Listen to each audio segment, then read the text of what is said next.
Our telethon tonight, a big partnership with a whole lot of great organizations who are making an impact on our community every day. Let's go now to Jameson, who's standing by with the Community Foundation of Tampa Bay. Jameson? Yeah, Wendy, I'm here with Wilma Norton. She's with the Community Foundation of Tampa Bay, as well as Thomas Mantz with Feeding Tampa Bay, two organizations that you've heard a lot about recently, especially after Hurricane Irma. Thanks for joining us here tonight. I want to talk to you a little bit about this. First, Wilma, after Hurricane Irma, everyone starts to donate money. When you were talking about Harvey, everybody starts giving the money to Red Cross, the Salvation Army, to the United Way. After Irma comes through our area, all of a sudden your name comes into the mix here in the Tampa Bay area. Tell us a little bit about the Community Foundation of Tampa Bay and who you are. Well, the Community Foundation of Tampa Bay is an organization that helps build charitable giving in our area, and we work with individual donors and corporations and governmental agencies and anybody we can to just focus on philanthropy. And in Houston, the mayor actually turned to the Houston Community Foundation as the official donation center there, because community foundations, by their definition, know about their area, know about their local area and their local needs, and who their great partners are. And so that's why it was a natural for us and for some other partners to come together for this effort. So this Recovery and Relief Fund begins the day after Hurricane Irma? We actually decided on this partnership on Thursday before Irma hit. As we saw the storm approaching, and having seen what happened in Houston, a number of organizations, including the United Ways and the Pinellas Community Foundation and the Foundation for a Healthy St. Petersburg, we all got together and said, we're much stronger as one than we are individually. And so at the Community Foundation of Tampa Bay, we had a disaster relief fund in place since 2008.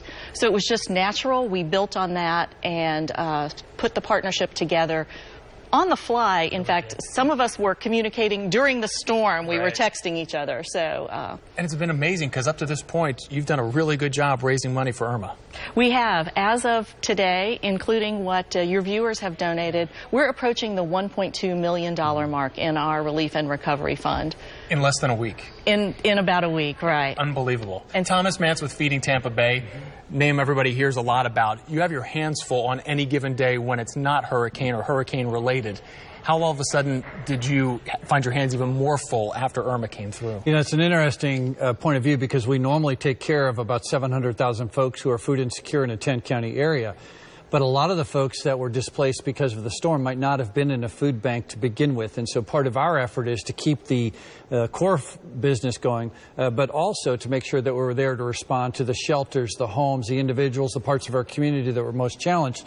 This is why the Community Foundation's fund was so important, because we could draw on that resource to help us meet this additional need in the community. And it's a need, I would point out, that's going to last for some time. I think one of the things we want to make sure that folks understand, for many, the challenge just now begins.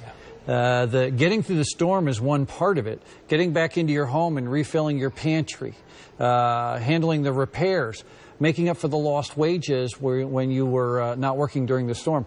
The relief effort for the folks that we support in our community together is a 3 to 6 month relief effort. It's not just now. And people want a hot meal so badly. We got to remember, there's still thousands in our viewing area that still don't have power. Haven't had a hot meal in a week. Right. We've been focusing on supplying things like what we call MREs using the military, but we've been focusing on all items that folks can easily take in, consume without having to cook or potentially have the water and the needs that you would have to prepare a meal.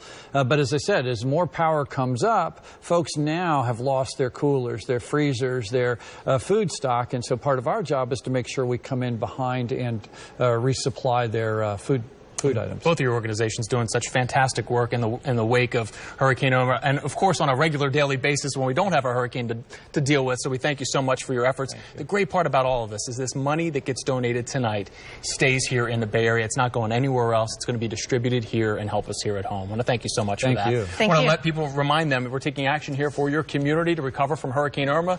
We're taking your donations right now to support relief and recovery efforts. Just call the number right there on your screen, 1-888-209-8881, and give anything you can. No donation is too small to make a difference, Wendy.